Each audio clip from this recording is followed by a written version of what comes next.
अक्सर किस्से कहानियां कभी कभी हमें जीवन की बड़ी सीख दे जाती हैं।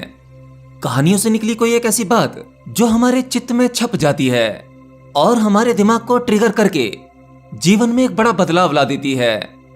तो आज हम ऐसे ही 3 गुरुओं की बात करेंगे जिससे आप जानेंगे कि ये समस्त प्रकृति, ये यूनिवर्स आपको हर एक पल कुछ न कुछ देता ही है और प्रकृति का यह देना निस्वार्थ होता है।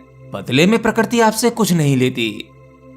तो एक बार की बात है, एक सिद्ध गुरु अपने आश्रम में अपने शिष्यों के साथ बैठे हुए थे। वे गहरे ध्यान में थे। उनके सामने सभी शिष्य बड़ी उत्सुकता से बैठे हुए थे कि अभी गुरुजी ध्यान से बाहर आएंगे और अपने अनमोल वचनों से हमें कृतज्ञ करेंगे। उन शिष्यों में से एक गुरु प्रेमी, जिसके दिमाग में कुछ सवाल चल रहे थे, तभी उन सिद्ध गुरु ने अपनी आंखें खोली और अपने सभी शिष्यों की तरफ प्रेम पूर्वक देखा। तभी वह शिष्य बोला, हे गुरुदेव, आप इतने महान हो, इतने ज्ञानी हो, तो मैं ये सोच रहा था कि आपके जो गुरु होंगे वो कितने महान होंगे, कितने ज्ञानी होंगे। गुरुजी मुस्कुराए और कहा, हाँ, बात सही है। तो शिष्य ने बड़ी उत्सुकता से कहा कि गुरुजी, आप अपने गुरुजी के बारे में बताइए। वहां बैठे सभी शिष्य गुरुवाणी सुनने के लिए बड़े उत्सुक दिख रहे थे। तो गुरुजी ने कहा, मेरे 3 गुरु थे। शिष्य ने कहा, क्या कहा, 3 गुरु? गुरुजी ने कहा, हाँ, और मेरा पहला गुरु था एक चोर। सभी शिष्य बड़ी हैरानी से गुरु को देखने लगे। अरे क्या कहा, एक चोर? अरे भला एक चोर गुरु कैसे हो सकता है? तब गुरुजी ने कहा कि एक रात में गांव से गुजर रहा था।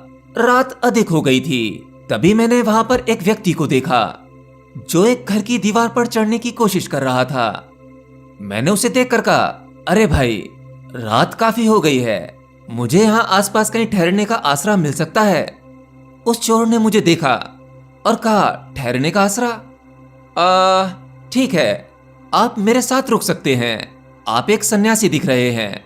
अगर आप चाहें तो आप मेरे साथ मेरे घर में रुक सकते हैं। लेकिन उससे पहले मैं बता दूं कि मैं एक चोर हूं और यहाँ चोरी करने का ही प्रयास कर रहा था। तब मैंने उस चोर से कहा, इससे मुझे कोई फर्क नहीं पड़ता, मैं तो एक सन्यासी हूं, मैं अपना कर्म करता हूं। तुम एक चोर हो, तुम अपना कर्म कर रहे हो। फिर मैं उसके साथ उसके घर में चला गया। मैं उस चोर के साथ कुछ दिन उसके घर ही ठहरा। उस चोर की मैंने दिनचर्या देखी।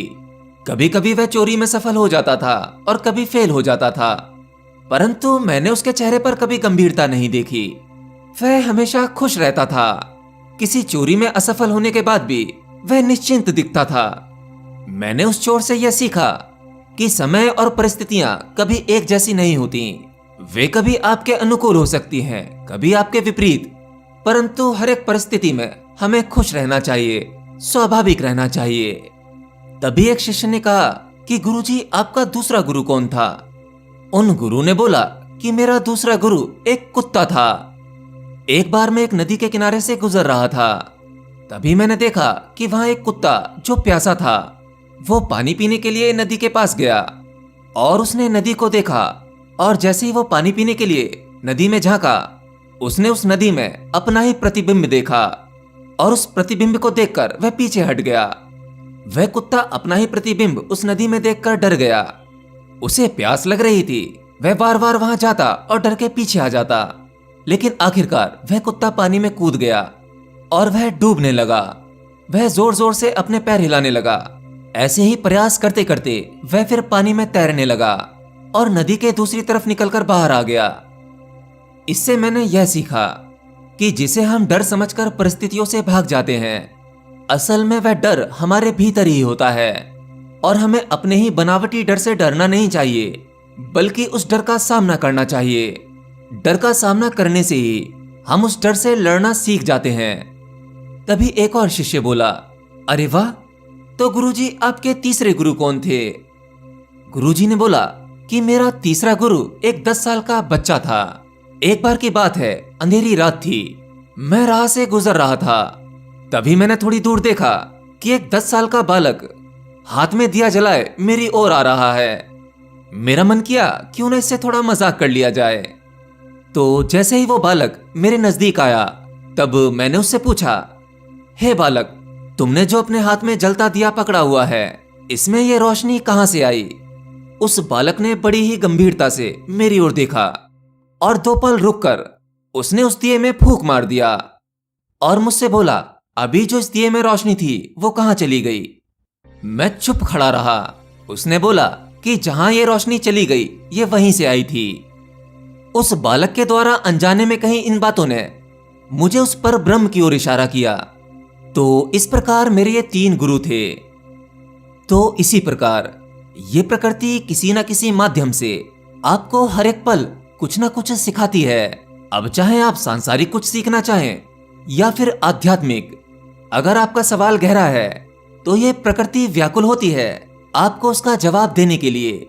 माध्यम या कहूं मीडियम कोई भी हो सकता है और वही गुरु होता है। आप स्वयं से जो गुरु ढूंढेंगे वो गुरु नहीं होगा। गुरु तत्व और गुरु घटना तो कभी भी अनजाने में कहीं भी घट सकती है। बस आपको जरूरत है होश साधने की, ताकि आप उसे पहचान सकें।